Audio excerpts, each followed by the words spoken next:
Well, good afternoon, pro-lifers. It feels like a South Dakota day here. Ladies and gentlemen, I am grateful to the March for Life for inviting me to be here with you today. And I am nothing short of inspired looking out at all of you. We stand here today, you stand here today, to bear witness to the beauty and goodness of every human life, to remind people of the great truth upon which our country was founded, that all men and women are created equal and endowed by their Creator with certain inalienable rights, and that among these are the right to life, to liberty, and the pursuit of happiness. And I know that some days fighting for the right to life can seem like an uphill battle, but I want you to look around you today at the tens of thousands of Americans who will march up to Capitol Hill with you today, and I want you to remember, you are not alone. You are part of a great movement, united around the truth that every life is precious, that every human being is created in the image and likeness of God and has infinite value and worth. It says in Psalm 139, you form my inward parts, you wove me in my mother's womb. I give thanks to you, for I am fearfully and wonderfully made, and my soul knows it very well. I stand with you in this fight, and so do many of my colleagues in Congress, and like you, we will continue to work toward a day when the lives of all human beings are protected, even when they're small, even when they're weak, even when they're vulnerable, especially when they're small or weak or vulnerable. Ladies and gentlemen, the fight may be long, but we have the truth on our side, and I am confident. And I am confident that at the end of the day, truth will win, life will win. Thank you for being here today. God bless you all, and keep fighting for life. Thank you.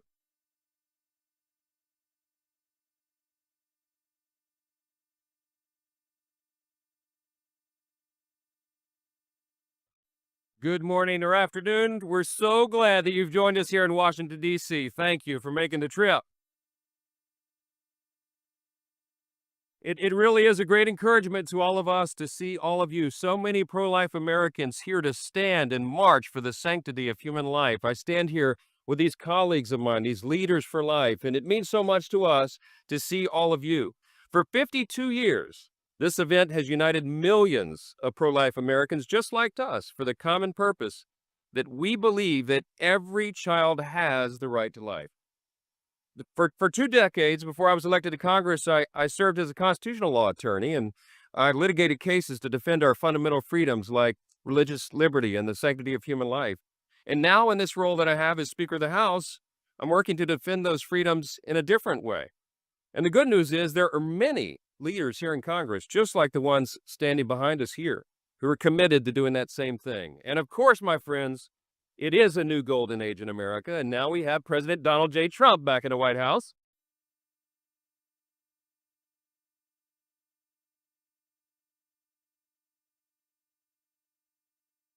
We are entering a new era. That's right. And with Vice President J.D. Vance, they have already,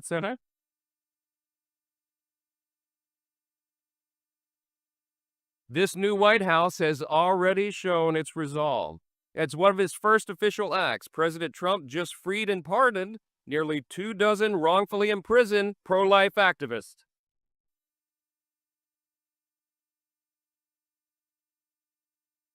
And I don't know if you saw his executive order on gender, but it defines life as beginning at conception rather than birth. And in Congress just yesterday, the House passed the Born Alive Survivors Protection Act.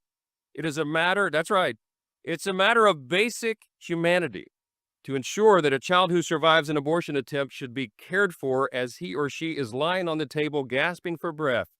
But I am so sad to tell you that only one House Democrat joined us in voting for that bill. It's incredible, really, but it demonstrates just how important events like this today are. My friends, House and Senate Republicans are committed to protecting innocent life. We will do it. As we near the 250th anniversary of our great nation, we remember that at the heart of our grand experiment in self-governance is the recognition of the right to life, as Leader Thune just said. America is premised on the self-evident truth that every single person is made in the image of our Creator, God, and thus every single person has inestimable dignity and value. And your value is not related in any way to the color of your skin or what zip code you live in or what you do for a living. Your value is inherent. It is given to you by God. Well, that's right. What we need today is a new generation of leaders and activists like William Wilberforce and Frederick Douglass, men and women who will courageously use their voices to defend others. You, my friends, are part of that generation, and together we are rebuilding a culture of life, and it begins now. By sharing your time and influence, by volunteering to assist pregnancy resource centers, all the very practical ways that we can assist, using our voices, using our influence, it's going to make a difference. I'll close with this. I was born in January 1972. It was almost exactly 1 year before Roe v. Wade became the law of the land. I was the product of an unplanned teen pregnancy, and I am so eternally grateful that my mom and dad ignored all the people who told them to just take care of that problem. And they chose to embrace life and to have me, the first of their 4 children. If they have,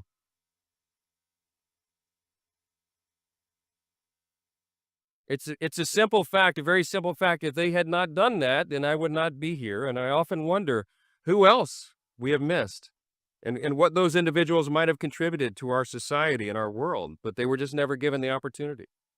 Often wonder when we as a nation will face that reality and turn our hearts back to the self-evident truths that we boldly proclaimed in our nation's birth certificate in 1776, as was said earlier, that all people are created equal and that all people are endowed by our Creator with the right to life. Let's keep working to ensure that more eyes are opened, that more people will embrace those timeless truths, and that all children will be allowed the incomparable gift of being born. Thank you for being part of this movement and this noble cause. God bless this march, and may God bless the United States of America. Thank you.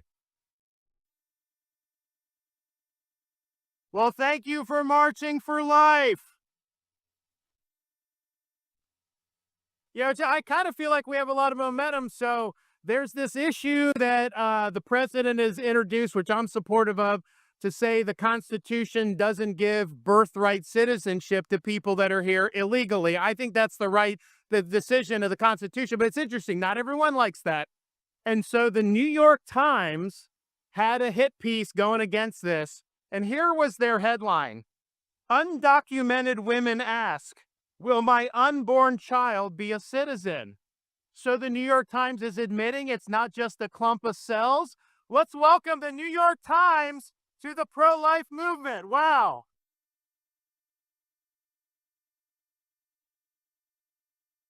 Here is what you should be asking your elected officials to do on the issue of the sanctity of life.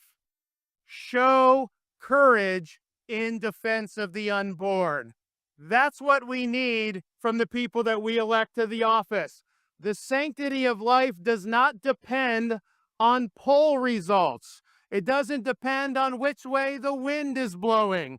It's an enduring truth, and it represents the foundation of our society, which in our original founding document, which we will celebrate next year, the Declaration of Independence, declared that we hold these truths to be self-evident, that all men are created equal, and we are endowed by our Creator with certain unalienable rights, beginning with the right to life itself.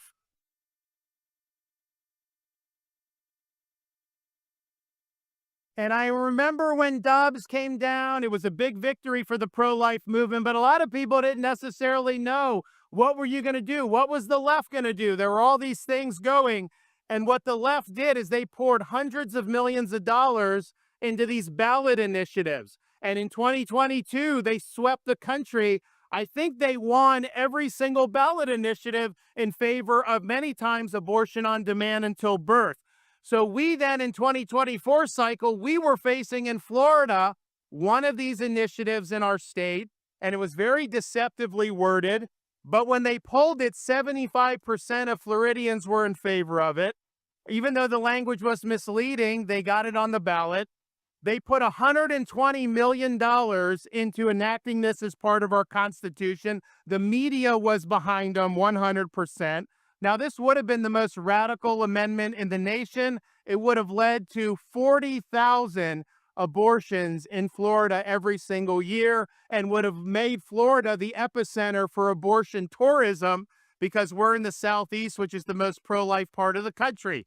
So the stakes were very high here. Now, most elected officials, they'll say, look, what's on the ballot is not their issue. Like, people can decide, and they wash their hands of it and they walk away. But I remember a great man once said, the only thing necessary for the triumph of evil is for good men to do nothing. So we were not just going to sit around in Florida and do nothing. We had a responsibility to lead the charge and to do something that most people said was impossible: defeat a pro-abortion ballot measure in a state who, quite frankly, does not necessarily have overwhelming pro-life sentiment. And so this was very difficult, because what the pro-abortion side does, they don't tell the truth. They rely on a blizzard of lies to try to be able to enact these things. So if you turned on TV in Florida last fall, you were told that Florida's heartbeat bill somehow didn't allow pregnant women to get health care when they had a miscarriage, or all these other things, which were bold-faced lies. They never made the case as to why you should have elective abortions on demand up until 9 months. They never made that case. They were focusing on running commercials that were lying about what we were doing in Florida. So this was difficult because, people see it on TV and they think it's true. So this was all hands on deck. So we decided we had no choice but to dig in and lead, that we had all these lives that depended on this. So we raised millions of dollars. We mobilized activists, not just in the state of Florida, but around the country, to come and help in Florida. And many of you were part of that. We pressured our elected officials to get involved. We barnstormed the state. I had physicians against Amendment 4. We had survivors of abortion talking against Amendment 4. You name it, we did it. We even mobilized our state agencies, and we ran public service announcements dispelling the lies that were being told about Florida's heartbeat bill. But we were doing this, quite frankly, against the tide of public opinion. The wind was in our face. The wind was not in our backs. But it's easy to lead when the wind's at your back. Anybody can do that. The question is, when you have all the odds stacked against you, are you going to dig in, and are you going to do what's right? And I'm proud to say that we defeated this radical pro-abortion amendment. And we were the first state in the United States to ever defeat one. But here's one of the lessons. We were told since Dobbs by people, political consultants, pundits, many people that are more establishment Republicans, that standing for the right to life was somehow terrible politics. You wouldn't get elected, all this other stuff. Well, I can tell you, I'm proof that that's not true, because when Dobbs was overturned, I ran on a pro-life platform on the Heartbeat Protection Act. and I won the largest victory that any Republican has ever won in the history of the state of Florida.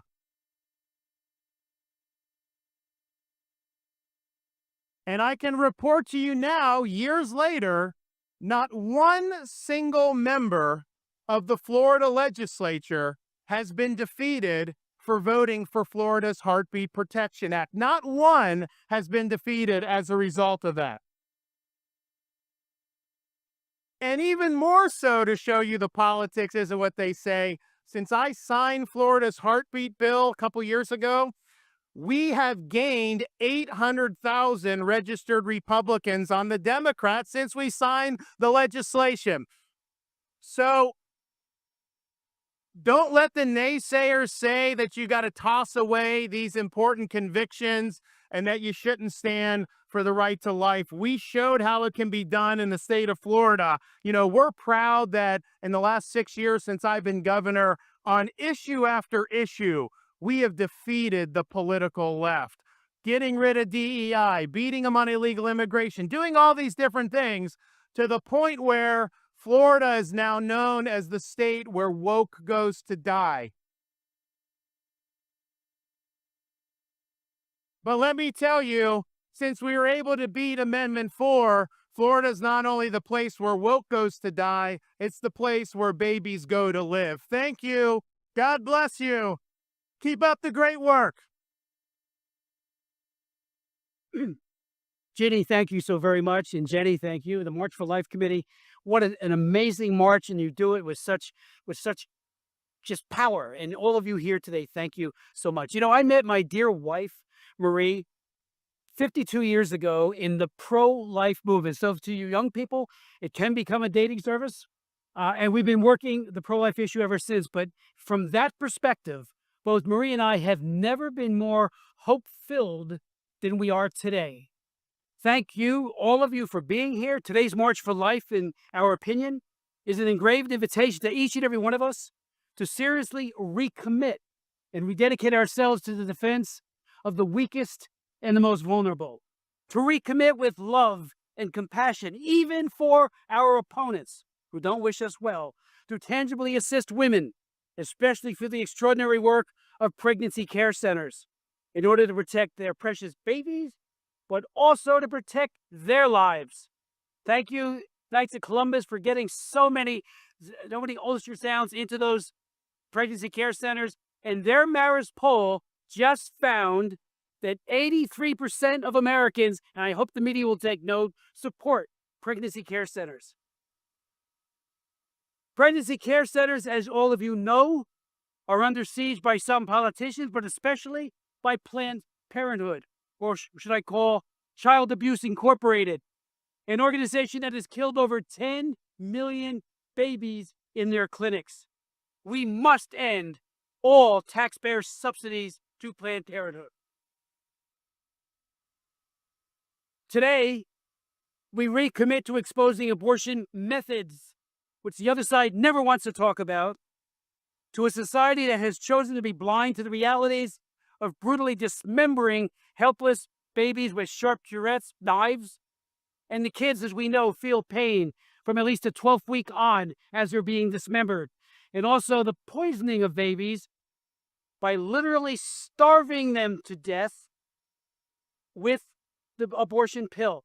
I asked the Secretary General of the United Nations in a meeting, Gutierrez, in my office, do you know how the pill works? Because the UN and the WHO, they're all handing it out all over the world. I said, it starves the baby to death. I'm all into world hunger, mitigating it. I've offered 2 bills that passed the House on global food security. He says he's for that too. And yet they're starving little children, and many of those kids are literally flushed down the toilet. We thank President Trump for defeating not 1, but 2 extremist pro-abortion candidates, Clinton and Harris, and for his amazing, amazing defense of unborn children. We give thanks to God that abortion President Joe Biden is gone, but he's gone. But his morbid legacy of packing the judiciary with abortionists, using executive orders to kill more children, and then integrating one great program like the VA healthcare or global health with abortion. He has hijacked so many programs. President Trump's going to reverse that, NJD Vance. Let me just conclude by saying that President Trump has done more to protect innocent children than any other president in history. I've been here since 1980 as a member of Congress. We've had great presidents. Ronald Reagan, he was great. Trump has done even more, and then thank God he's back. Since the reversal of Roe versus Wade, achieved by 3 Supreme Court justices that he appointed, and Justice Alito, who's from our old hometown in Hamilton, New Jersey, half the states have enacted laws to protect the unborn child, saving about 200,000 or more children. We are winning. Kids are surviving because of that reversal. The bottom line, ladies and gentlemen, pro-lifers are a people of persevering faith in God, through prayer and fasting. We will bear any burden. We will endure any attack.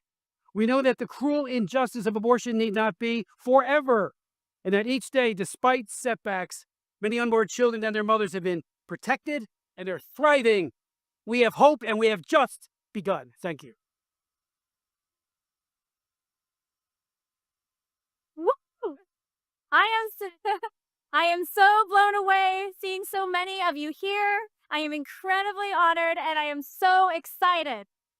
I want to tell you all a story. Last night, I had a debate with a pro-abortion law professor at Georgetown. The room was full of students from both sides. Reflecting on my remarks on my way home, I wondered if I had made any impact on those future leaders. Hours later, I received a text. One of the pro-choice students had changed her mind and was now convinced of the humanity of the unborn child. My friends, this is half the battle, showing up. All of you here, all of you have the power to change minds. At the dinner table, on campuses, at soccer games, you can change minds. You are the voice for those who have no voice. Remember, the science is on our side. Natural law is on our side. The truth is on our side. We must simply have the courage to speak the truth with love. Courage is contagious. One change of heart can save a life. We must also speak the truth to our elected officials. We can start by demanding that they defund Planned Parenthood.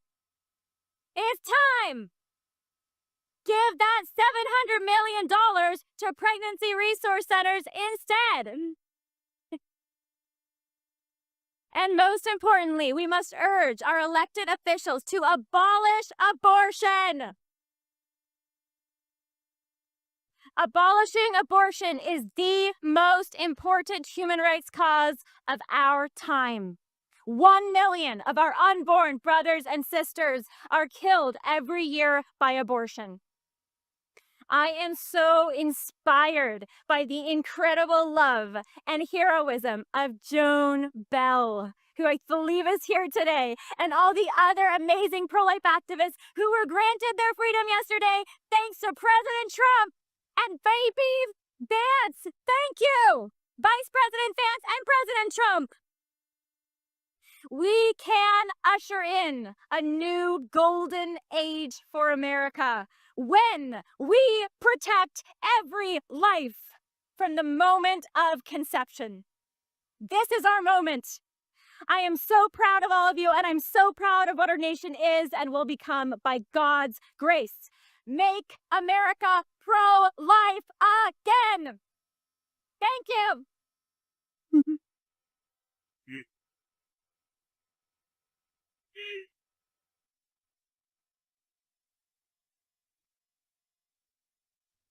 Ooh, I'm taller. Have you ever looked back and thought, well, I shouldn't plan any of this for my life? Yet life has a way of getting you right exactly where you need to be. I never planned to be an OBGYN. I never planned to be a mother. But then in medical school, I had an unplanned pregnancy. First thing I thought was, my life and my career are over, because isn't that what they tell us women? But the first person I told said, "You're going to be an amazing mother. That's amazing. And more women need to hear that." So yes, I immediately fell in love with this little one. Couldn't believe the love and the miracle of getting to grow a baby. My first rotation back after having my first child was OB. And there I was in the room watching my first birth and just falling apart weeping at the beautiful miracle of life. It became a passion for me. I was absolutely hooked. It was my greatest joy right underneath having my children. But then I went to residency, and in residency, I was introduced to abortion specifically for babies with special needs that we would have called birth defects and anomalies. And we were told in that situation, it's a woman's right to choose. You're not here to judge. If you care about women, this is one of the things that we do in medicine. So for the first time, we didn't talk about the baby or healing. We instead talked about terminating and ending. And for the first time, we completely disregarded and actually intentionally took the life of one of our patients. That was the way I thought about abortion as I did them, that I was helping women. Until one day, and I can't tell you what happened, why, but suddenly the blinders came off. And for the first time, I actually saw the baby I was about to kill with horror. And for the first time, I actually felt the evil presence in the room of what was behind abortion. Somehow I did that abortion. I don't know how. I never did another abortion in my life. And it's been a long road to become 100% pro-life. Yes, thank you, God. My patients always told me the truth about abortion. They told me about how abortion harmed them, about their regret. They would cry to me about their abortions. But when I went to the literature as now somebody who believed in God and knew the horrors of abortion, I found that tragically they'd been lying to me. But my patients told me the truth. I had somebody ask me on an airplane once, how in the world, when you've done something that horrible, do you even get up? And I'll tell you, I came to know Jesus, and I came to know his love. Thank you, God. I came to know his love and forgiveness.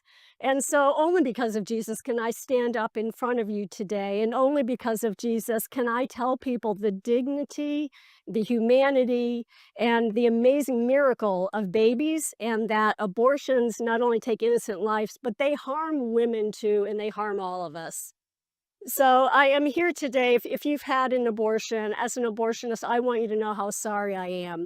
And I know that there are people listening who've participated in abortion some way who don't yet know love and forgiveness, and that you don't have to carry this burden anymore.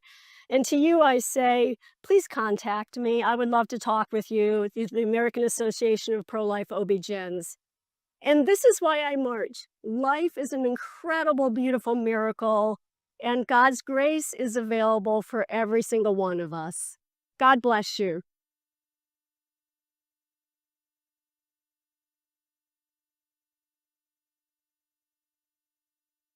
Well, good afternoon. My name is Hannah Lape, and I am co-president of Voice for Life at Wheaton College. For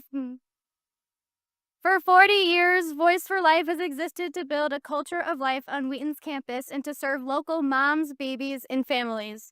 Wheaton is so excited to be here this morning, and we'd like to thank Jeannie Mancini for inviting us to carry the March for Life's historic banner. In 1970, Planned Parenthood committed its first clinical abortion in Syracuse, New York, only blocks away from the hospital where I was born in 2002. This abortion was the first in a decades-long genocide that has taken the lives of 65 million boys and girls in the United States alone. With these 65 million, we mourn too for their mothers. If the abortion industry truly cared for women, it would admit the lethal danger of abortion drugs. It would stop leveraging public confusion for political gain, and because abortion is never medically necessary, it would offer both patients in every pregnancy life-affirming care, mom and baby. Today, we affirm that the pro-life generation will not rest until every single abortion facility in our nation closes its doors for good. We will march until every child is protected by federal law, until abortion is unthinkable, and until every pregnant woman receives excellent prenatal care. With the new administration and the fall of Roe v. Wade, the next 4 years of America's history will be defined either by courage or by cowardice. Abortion is not a states' rights issue to be ignored. It is a fundamental human rights crisis weighing on America's shoulders. Our country cannot be great until the preborn are protected and are protected the right to life. Our confidence in the sanctity of all human life from conception runs deeper than civic responsibility, however. It is a timeless gospel truth. We have the assurance that Jesus Christ is the same yesterday, today, and forever. The risen King who sits in glory at the right hand of the Father is the same humble servant who took on flesh in Mary's womb. He was fully God and fully zygote, fully embryo, fully fetus, fully infant, fully child, and fully man.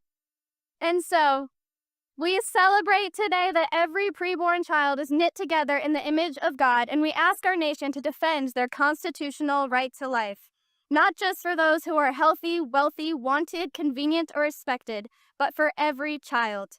Tens of thousands strong, we are a voice for life, and we will speak until heaven meets earth, when death shall be no more.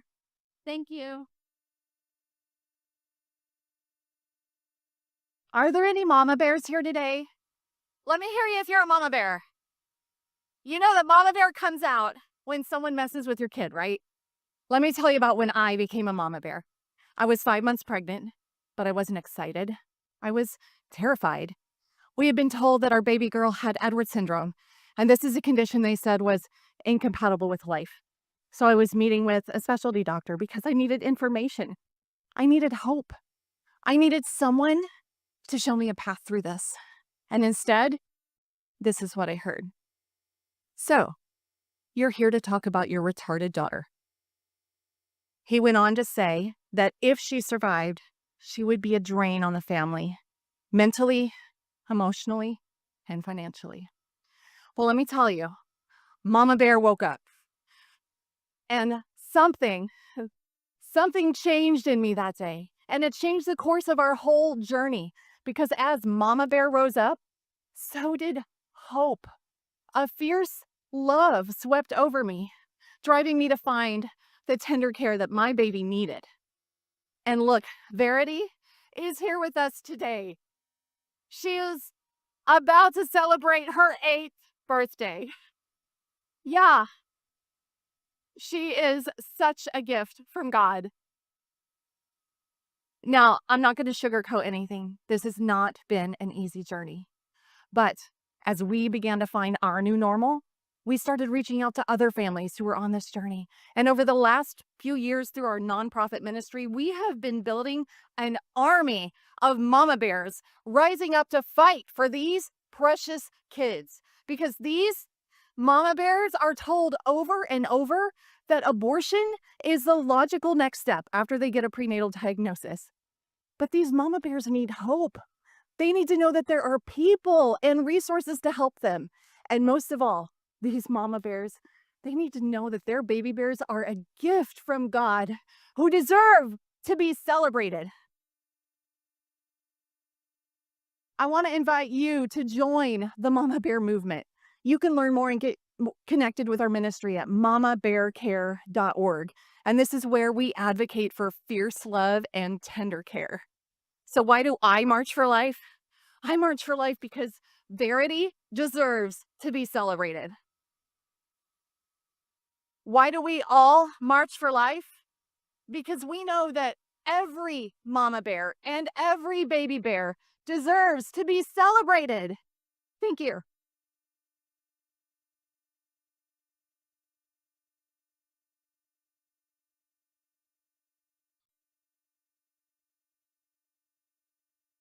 Good afternoon. On behalf of the Abortion Survivors Network, I want to thank you all for being here today. I'm adopted from South Korea, and 2 months into my birth mother's pregnancy with me, she decided to have a DNC abortion. This is a type of abortion where the doctor goes into the mother's womb and rips the baby apart and brings them out in pieces. At the time, they thought everything had gone according to plan and they sent her home. But it wasn't until a few months later that she realized that the abortion had actually failed and I was still very much so alive. At this point, I was kept and born later on that year. I lived in a foster home for 13 months and then was adopted into the Presley family and raised here in the States. This journey has been a long journey. It's been a difficult journey, but this has been the journey that God has placed on my life. And today I march to be a voice for those who are voiceless like I was all those years ago. Today I march because when I was unseen and devalued, my God had a different plan. And today we march to declare what our Creator has already declared, that all human life is valuable because it is created in the image of God. And I don't want you to miss this powerful point today. Today, it's not powerful. It's not a moving day because of us few up here on the platform. Today is a powerful day because of each and every one of you, because of each and every one of us. Individuals created in the image of God and called by our Creator to gather today and in one unignorable voice send an unignorable message that every human life is valuable across all ages, stages, ethnicities, economic statuses, abilities, or circumstances. I leave you with this. In Matthew 5, he says this, "You are the light of the world. A city set on a hill cannot be hidden, nor does anybody light a lamp and put it under a basket, but on a stand, and it gives light to all who are in the house. In the same way, let your good works shine before others so that they may see your Father who's in heaven and give glory to him."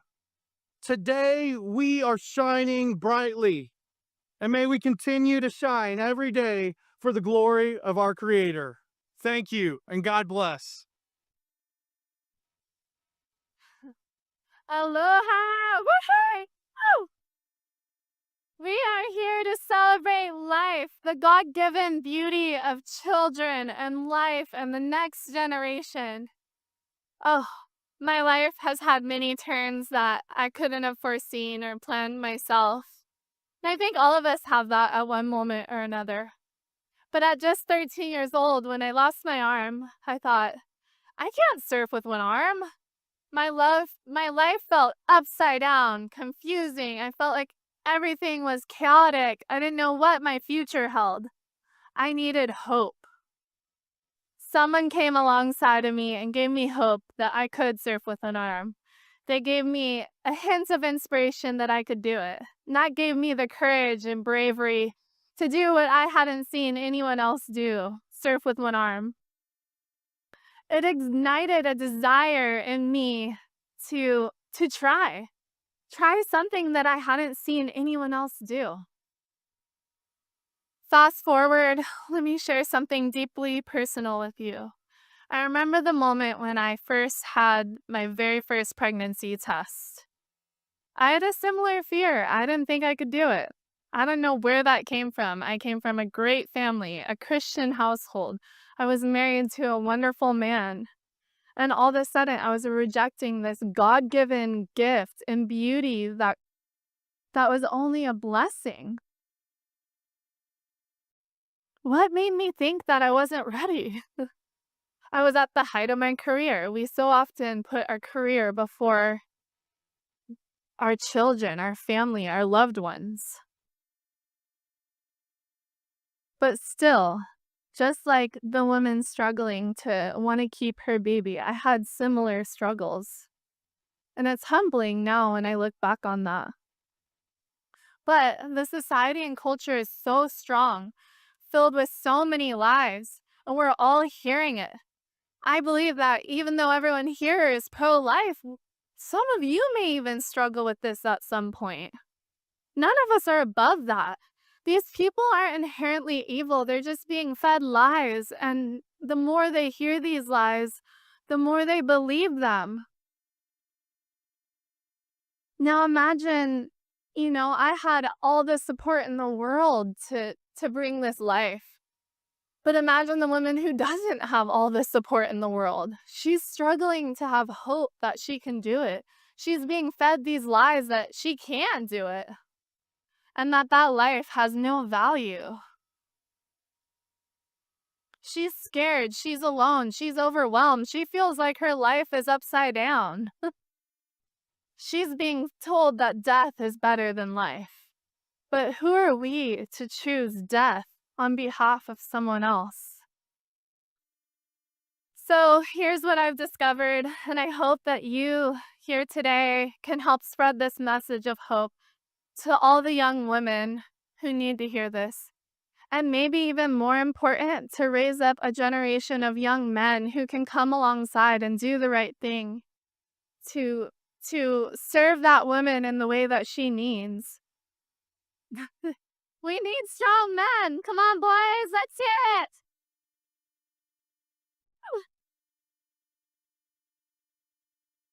Now, being a mother of 4, they are my greatest joy, the most beautiful blessing. They are the high of my every single day. Yes, there's challenges, and yes, it's a difficult at times, but the beauty sure outweighs the challenge. And I look forward to every single day serving my beautiful children and sharing life with them. Children are true wealth, and they are truly the greatest blessing that God has to offer us, alongside of His grace. And so today, as we rally around a cause that God has called us to protect life and to love our neighbor, to come alongside of that young man and woman who are thinking of choosing death, to be that person to bring them hope. When I lost my arm, someone came alongside of me and gave me hope. They reminded me of God's love and that maybe there was more to my life, and who knew what was possible. And so these women, they need hope. They need encouragement. They need light in their life. And we as a society need to combat the lies that are being fed to them each and every day. Get strong on social media, because the truth is, this is where everyone is being fed these lies.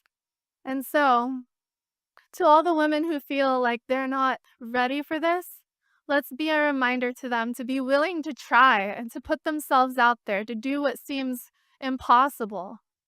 Children are a heritage from the Lord. Blessed is the man who fills his quiver with them.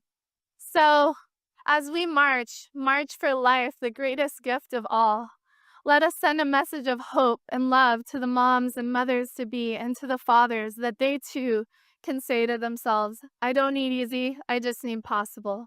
Thank you, and aloha.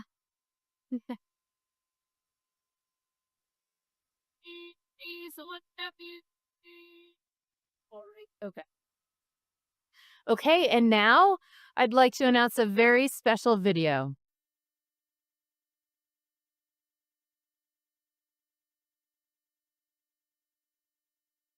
Hello to everyone at the March for Life. It's a pleasure to speak to you from the beautiful Oval Office. That's where we are right now, the magnificent Oval Office. And thank you for turning out once again to show your extraordinary love and compassion for the unborn. Each year, Americans of every age, color, and background travel to our nation's capital by the tens of thousands to stand up for precious little babies who cannot stand up for themselves. I am proud to be the first president ever to have joined you in person. As you know, this annual march started 52 years ago on the first anniversary of the disastrous ruling known as Roe v. Wade. That unconstitutional decision took power away from the states and the voters, kicking off 50 years of division and anger. But thanks to your tireless work and devotion across 5 decades, that historic wrong was set right 3 years ago. I was so proud to be a participant. 6 courageous justices of the Supreme Court of the United States returned the issue to the state legislatures, and to the people where it belongs. It became a vote of the people. In my second term, we will again stand proudly for families and for life. We will protect the historic gains we have made and stop the radical Democrat push for a federal right to unlimited abortion on demand up to the moment of birth and even after birth. Think of that, after birth. And some people want that. Can you believe it? We will work to offer a loving hand to new mothers and young families, and we will support adoption and foster care. We will protect women and vulnerable children. Under my leadership, a reformed Department of Justice will finally investigate the radical left attacks on churches and crisis pregnancy centers, and we will bring perpetrators to justice. We will get them to justice one way or the other. I will also end the weaponization of law enforcement against Americans of faith, and I'm releasing the Christians and pro-life activists who were persecuted by the Biden regime for praying and living out their faith. I just signed that document, and they're being released. One such American was Paula Harlow. At 75 years old, Paula was sentenced to 2 years in prison after praying outside of a clinic. That's why she was sentenced to 2 years. That's what happened under the Biden regime. In her sentencing, the judge mocked her Christian faith while her husband pleaded to be thrown in jail with his wife, fearing she would die alone behind bars. This week, it was my honor to grant a full and complete pardon to Paula and many others who were the victims of this horrific weaponization. Never again will religious persecution be allowed to happen in America. To all of the very special people marching today in this bitter cold, I know your hearts are warm and your spirits are strong, because your mission is just very, very pure, to forge a society that welcomes and protects every child as a beautiful gift from the hand of our Creator. Thank you for never losing hope and never giving up. Thank you for your tremendous support. God bless you, and God bless America. Let me say thank you. Good afternoon, marchers. Thank you for having me. And it is an honor to be standing with you here today for life. We are proud to march with you. And yes, we will be back next year.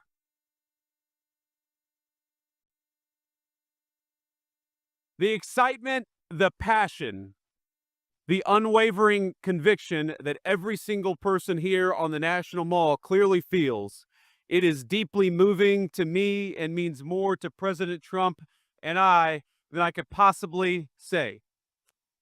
For over a half century, this march has united tens of thousands of Americans from all walks of life to rally for the cause of life in our nation.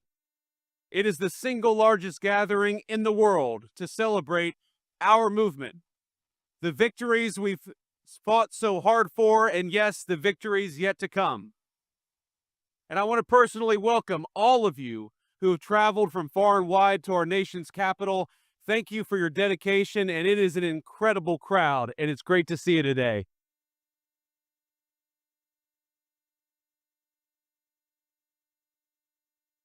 You know, on Monday, we were forced to move all of the inauguration events indoors because of the bitter cold, and it was cold.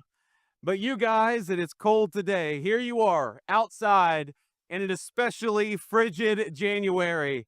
And I don't think I've ever seen such a joyful crowd out here, particularly during this time of year.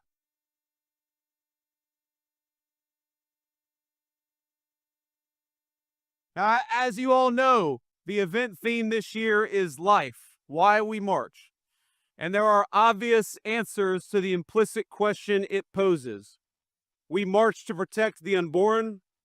We march to proclaim and live out the sacred truth that every single child is a miracle and a gift from God.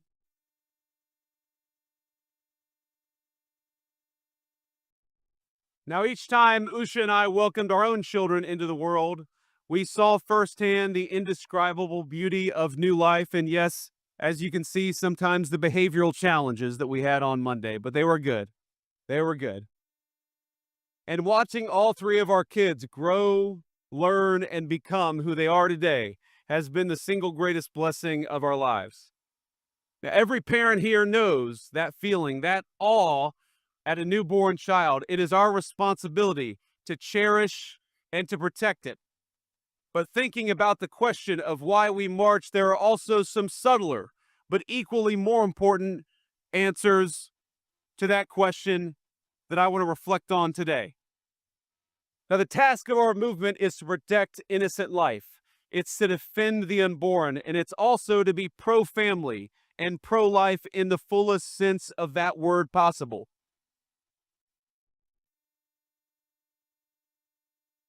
Now, across my own lifetime, I can't tell you the number of friends and other acquaintances I've had who, facing a pregnancy or the prospect of one, react not with joy but with concern.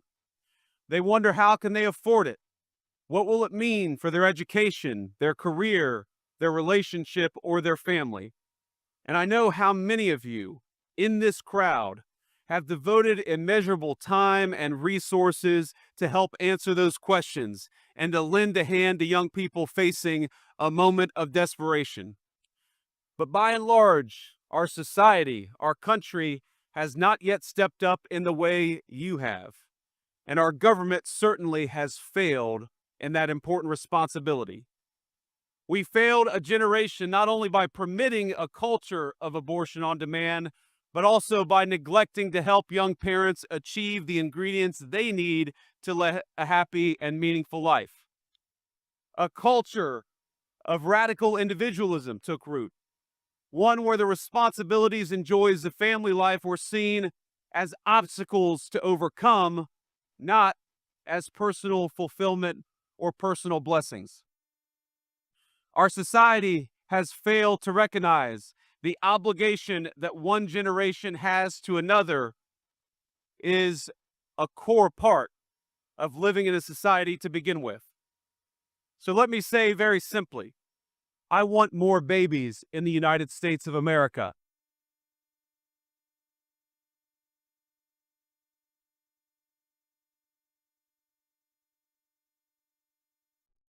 I want more happy children in our country. And I want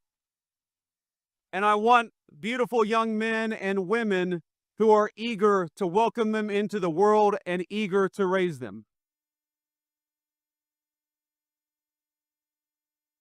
And it is the task of our government to make it easier for young moms and dads to afford to have kids, to bring them into the world, and to welcome them as the blessings that we know they are here at the March for Life.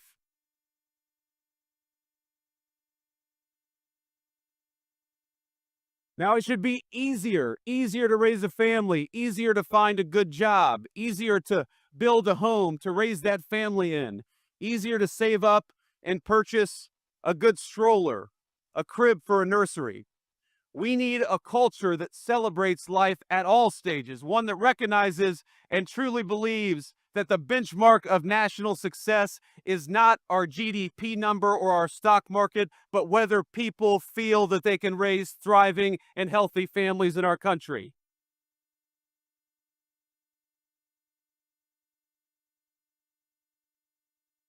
And that brings me back to where we stand today. Earlier this week, President Donald J. Trump stood in the Capitol Rotunda and took the oath of office, becoming not just the 45th, but now the 47th President of the United States. And I know all of you helped. With the inauguration on Monday, our country faces the return of the most pro-family, most pro-life American president of our lifetimes. Now, this is the man who delivered on his promise of ending Roe, giving us a monumental, earth-shattering decision in Dobbs. The man who appointed hundreds of pro-life judges dedicated to defending the constitutional liberties of all Americans. And the man who supported pro-family policies like doubling the child tax credit, which happened during his first administration and which we're going to do so much more on in the second administration. Now he's back, and we're going to do it again.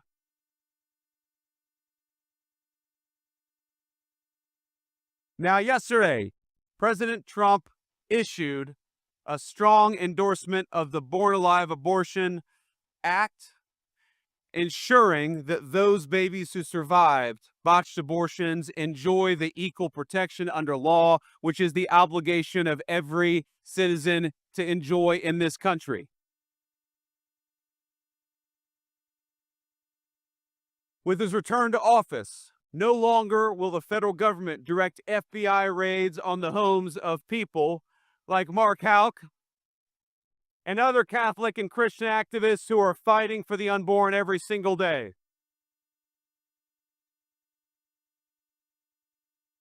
And no longer will our government throw pro-life protesters and activists, elderly, grandparents, or anybody else in prison. It stopped on Monday, and we're not going to let it come back to this country.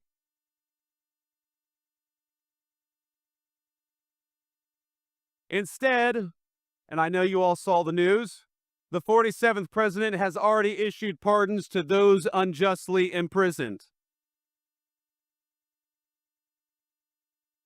And I want to be clear that this administration stands by you, we stand with you, and most importantly, we stand with the most vulnerable and the basic principle that people exercising the right to protest on behalf of the most vulnerable should never have the government go after them ever again.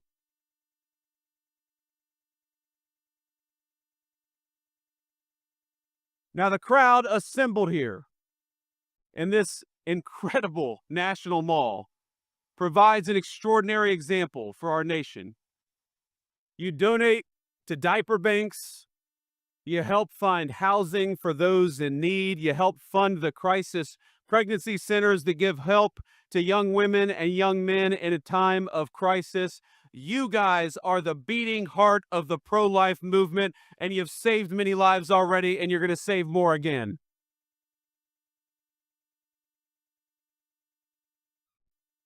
You being here this very March is a reminder of the incredible strength and unity of the pro-life movement. And from the bottom of my heart, thank you. Thank you for being here, and thank you for marching here today.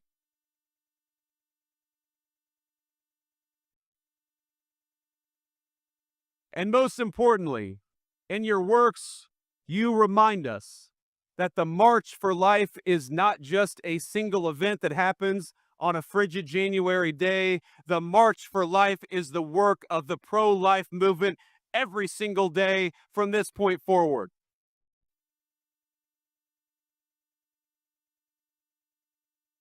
Now, it is a lifelong call to action, a moment in time, but every single day that you guys do what you do, from supporting young moms and dads, to fighting for the unborn, to working with our legislatures at the state and federal level, you make it possible for us to stand here and say that America is fundamentally a pro-baby, a pro-life, and a pro-family country.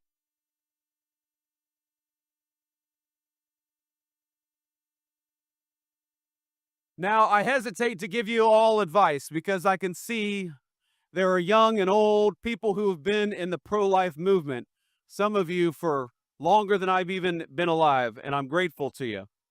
But if I could offer one piece of advice, it's a piece of advice born out of my own experience. There was a point when I would get frustrated with people who didn't see what we saw. I would get frustrated that people could look at a picture of a baby on an ultrasound and see not a human being, but just a clump of cells. But one of the things that being a father has taught me, and one of the things that being in politics has taught me over the last couple of years, is that it is a blessing to know the truth, and the truth is that unborn life is worthy of protection.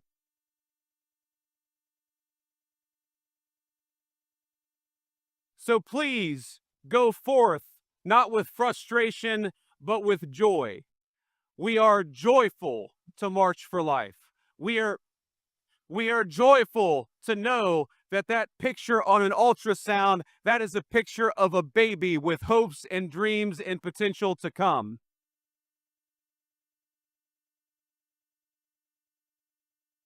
It is a joy and a blessing to fight for the unborn, to work for the unborn, and to march for life. God bless you all, and thank you for having me. It's an honor to be with you.